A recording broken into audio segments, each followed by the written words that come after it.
Hello good morning दोस्तों, एक बार फिर से नई व्लॉग की नई शुरुआत, नए दिन की। तो नया दिन तो नहीं, जैसे कि मैंने आपको बताया कि कल आपने जो मेरा व्लॉग देखा अल्मोड़ा पहुंचने तक का, और जो मैंने आपको दिखाया।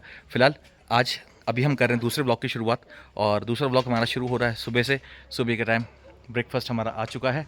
गुंजन और लड्डू ब्रेकफास्ट करने बैठ चुके हैं। फिलहाल मैं बहुत ज़्यादा ब्रेकफास्ट मंगवाया नहीं, सिर्फ पूड़ी भाजी वोमासिल और बटर टोस्ट वगैरह, दैट्स इट। बहुत है यार, दो आदमी में कितना खाएंगे। और मेन चीज़ है, नाश्ते से ज़्यादा इम्पॉर्टेंट है ये व्यू, जहाँ से बैठ के आप नाश्ता करते हैं। ये टेरेस पे हम बैठे हैं और यहाँ पे हमारा नाश्ता लगा है। यहाँ पे और भी स्पेसेस हैं जहाँ पे आप अपनी फैमिली के साथ, अपने फ्रेंड्स के साथ बैठ सकते हैं। और ये सामने का नज़ारे, फिलहाल बादल लगे हुए हैं, अदरवाइज़ यहाँ से तीनों पीक दिखती हैं। और जो मैंने खुद देखी हैं जब मैं पहले यहाँ पे आया था। और ये यहाँ से यहाँ का नज़ारा आप देख ही रहे हैं। तो इन नज़ारों के साथ आप चाय, कॉफ़ी और अपने नाश्ते, लंच, ब्रेकफास्ट, डिनर, व्हाटएवर आप फुल एंजॉय कर सकते हैं। सो फिलहाल अभी नाश्ता करते हैं और आज है हमारा प्लान जागेश्वर जाने का। तो अभी नाश्ता करके जागेश्वर निकलते हैं और वहाँ पे कुछ पूजा पाठ वगैरह करते हैं। सावन का महीना चल रहा है तो बाबा भोलेनाथ को मनाने की कोशिश करते हैं। तो चलिए फिलहाल नाश्ता करते हैं और आपसे फिर मिलता हूँ जागेश्वर जाते समय। तब तक बने रहिए।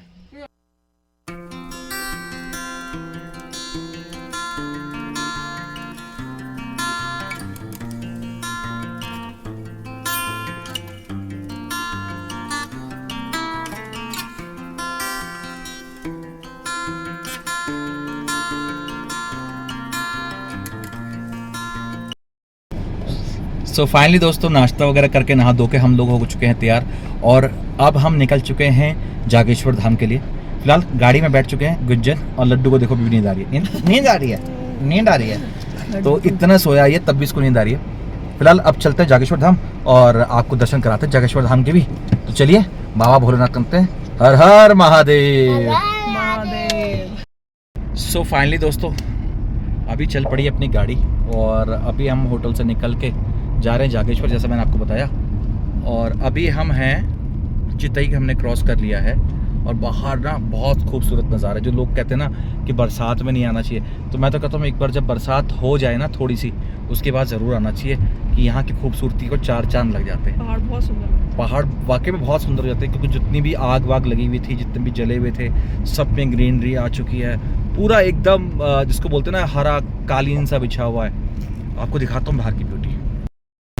तो ये देखो दोस्तों, आपको यहाँ के जो खूबसूरती है ना, एक बारिश के बाद दिखने में, होने के बाद बहुत ज़्यादा अच्छी लगती है। और अभी रिसेंट में ये कॉन्वर्सेशन हो रही थी या न्यूज़ आई थी कि अल्मोड़ा जागेश्वर बहुत बारिश हुई थी, but everything is fine now. अभी सब कुछ ठीक है और थोड़ा बहुत मौसम, वैसे मानसून सीज़न है तो थोड़ी बहुत बारिश होगी भी और होनी भी चाहिए, और उसका भी अपना ही मज़ा है। पर जितना हम लोग डर रहे थे, जितना हमें लग रहा था कि न्यूज़ आ रही थी कि भाई यहाँ ऐसा हो गया, वहाँ ऐसा हो गया, ऐसा बहुत कुछ दिखाई नहीं दिया। बहुत कुछ, मुझे तो थोड़ा भी नहीं दिखाई दिया।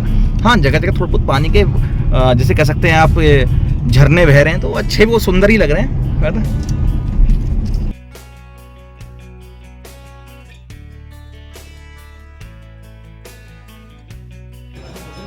जलकपात हरि ओम देव शिवा सवितु प्रसवे श्रीनोर्बाहुव्यां भूषणहस्ताभ्यां भीमकाभ्यां नमो नमः।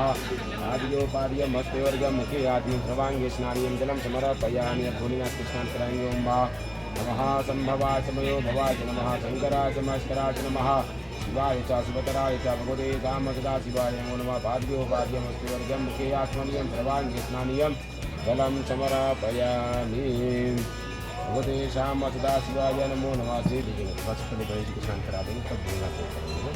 हरि ओम पयः पृथिव्यां पयो गति उपयो व्यंतरिक्षे पयोदाः पयस्मतिः पुरुषासन्तमसम्म गणेशम्बिकाभ्यां नमो नमः। पयस्नानं समर्पयामि। ओम पयः पृथिव्यां पयो गति उपयो व्यंतरिक्षे पयोदाः पयस्मतिः पुरुषासन्तमसम्म भगवते श्याम सदा शिवाय नमो नमः। दरिद्राभो अकारिकंसोर्षस्य बाधिनः सुरभिनो मृता करत्र आदितं विमुच्ये घृतं स्यजो निगते कृतो मृतं स्यदामानुक्वदमा वहमादस्वस्वाहा कृतं मृतमनुक्ष्यद्युम्मा स्नानौ माम्। मधुपातारितायते मधुचरन्ति सिन्धवा मार्गेर्ना सन्तमोपदी मधुरक्तमुदो कथो मधुमस्पार्थिवपूरजः मधुदेवरस्तुनः पिता मधुमान्नो वनस्पतिर्मधुमा अस्तु सूर्यापाद्युरस्य जोरसम्भो गृह्णामि तमोपयामग्निः तोषीन्द्रायत्वा विष्णुर्नाम्येकतेज्वनिरेन्द्रायत्वा इष्टतमं ह्रीं मा शुद्धबालः सर्वशुद्धबालो मणिबालस्तास्मिनाः श्वेतः श्वेताक्षोरस्तिर्भुराय पशुपतये करड़ा जामावलिप्ता रुद्रानभोरूपाः पार्जन्याः दीनाद्वानिर्लिङ्गवामहे वसो ममाहं जानि गर्भदमा त्वमजाति गर्भदं गायते तुष्टिजगतिष्टिपङ्गो ॐ नमः शिवाय हर हर भोले नमः हरि ओं मां सुजातो द्योतिखा सहसर्मबरूथमा सदत्वः वासोगे विश्वरूपकोशं यश्व विभावसुः उपास्मै गायता नरः पवमानायेन्द्रवेम् अभिदेवा वियक्षते भगवती श्याम सदाशिवाय नमो नमः श्रीशिवपरिवाराय नमः उपवस्त्रं समर्पयामि। सो फाइनली दोस्तों अभी जागेश्वर धाम में दर्शन करके और रुद्राभिषेक भी जैसा आपने देखा वो भी हो गया।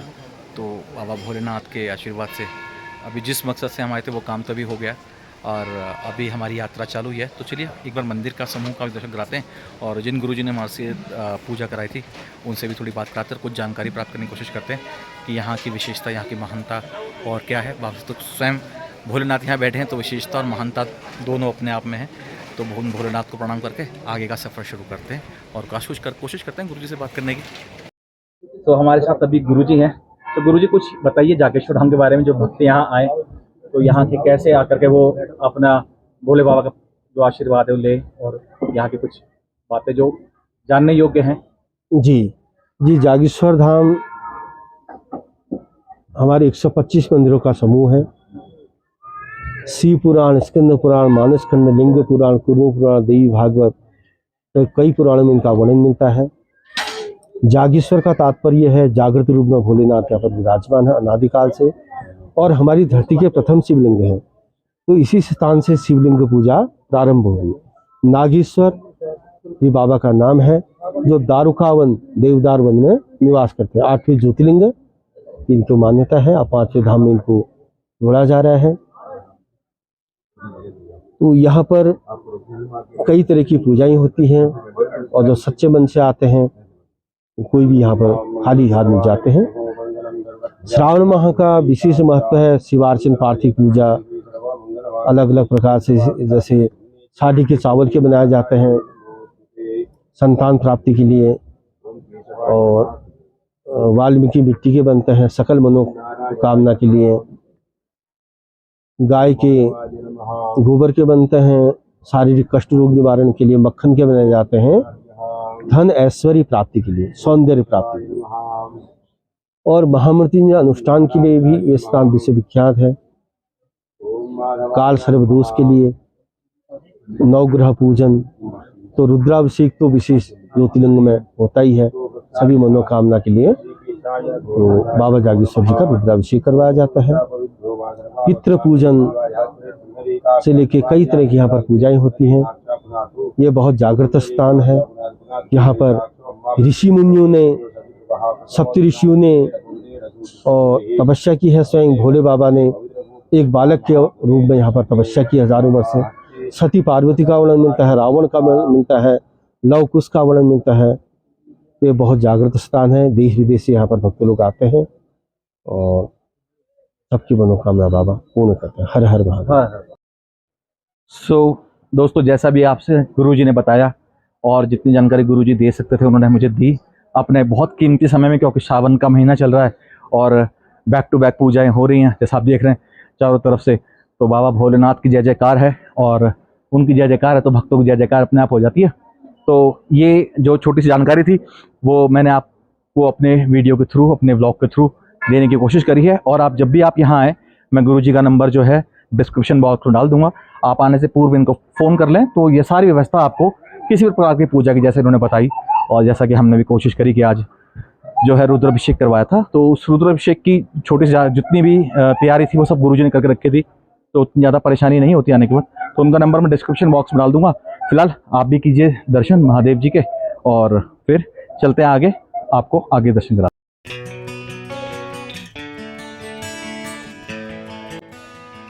तो दोस्तों ये जो है, जो वृक्ष है, इसे माँ पार्वती और शंकर जी का स्वरूप कहा जाता है।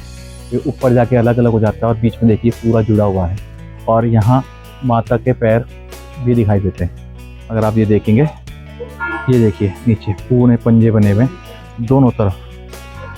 तो एक देवादिदेव महादेव और ये माँ पार्वती, और ये अर्धनारीश्वर रूप जिसे कहा जाता है, ऐसा स्वरूप है इसका। जी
अभी दोस्तों दर्शन करने के बाद हम निकले हैं दूसरे मंदिर दर्शन करने, और दर्शन करने जा रहे हैं हम भगवान कुबेर के, क्योंकि दुनिया में माँ लक्ष्मी को छोड़ के सबको उनकी ज़रूरत है, चाहे वो अंबानी हो या अडानी हो।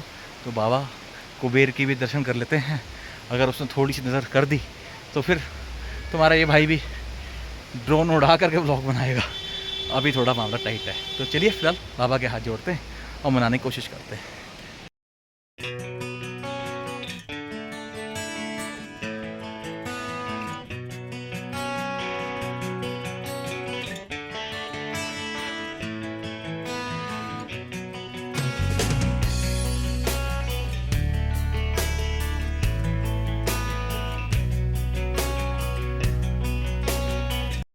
फाइनली दोस्तों जागेश्वर धाम से निकलने के बाद हमने भोजन भी किया, और जो है भोजन कर इतनी तेज़ भूख लगी हुई थी कि हमने व्लॉग भी नहीं बनाया। तो फिलहाल अभी हम चल पड़े हैं, क्योंकि जागेश्वर धाम में भी किया था, पिछले हफ्ते फ्लड आ गया था। तो गाड़ियाँ जो हैं वो बाहर की तरफ रोकी जाती हैं, और वहाँ की शटल सेवा जो है मंदिर की, उससे ही सवारी को अंदर लाया जा रहा है। तो फिलहाल अभी हम जा रहे हैं शटल पकड़ने, और यहाँ से शटल लेकर के फिर हम जाएंगे पार्किंग में जहाँ हमारी गाड़ी खड़ी है, और उसके बाद वापस होटल की तरफ। तो चलिए आपको भी यहाँ की जानकारी जितनी मैं दे सकता था दे दी। अगर आपको अभी भी लगे कि आपको कुछ ऐसी जानकारी चाहिए, अगर आप यहाँ जागेश्वर आते हैं, पूजा करवाते चाहते हैं, या किसी भी चीज़ से संबंधित जो आपको लगे मैं दे सकता हूँ, तो मुझे ज़रूर पिंग कीजिएगा, मैसेज कीजिएगा। तब तक के लिए अपना ध्यान रखिए, मस्त रहिए, स्वस्थ रहिए। Bye bye.